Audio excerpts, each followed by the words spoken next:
وتم الدستور الليبرالي المدني والاخوان وصلوا للسلطه بعد كده او السلفيين، ما من حقه كما فعل حزب العداله والتنميه في تركيا انه يغير الدستور.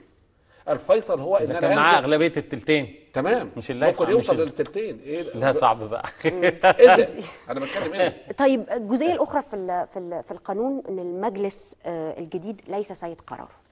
نعم، هذه نقطه ومحكمه النقد هي ستكون هي المعنيه بالفصل في جميع الطرق. هذه نقطه. هو فيها نقطه بس على فكره دمها خفيف. ايه بقى؟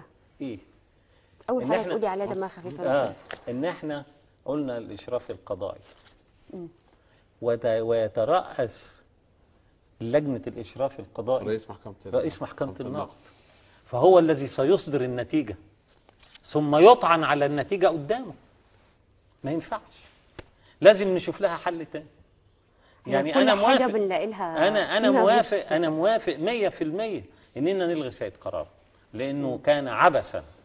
ولو ان على فكره بس اظن هذه نقطه فنيه صغيره يا دكتور. لا مش صغيره، بس هم يقال انها فعلا من اهم مميزات هذا الموضوع. يبقى لازم يتشال رئيس محكمه النقد، يجي رئيس المحكمه الدستوريه العليا. لا شغلانه. لا، اللي حصل الاعتراض الرئيسي انه هو كان بالفعل في المشروع الاول رئيس المحكمه الدستوريه، ثم تم تغييره بناء على اعتراضات كثير من القوى السياسيه والاحزاب ان قالوا رئيس محكمه النقد، لان المحكمه اللي هي يعني مختصه بنظر الطعون والقدره الاكثر قدره فنيه، بيطعن في نفسه بقى. ثانيا رئيس المحكمه الدستوريه يعينه رئيس الجمهوريه.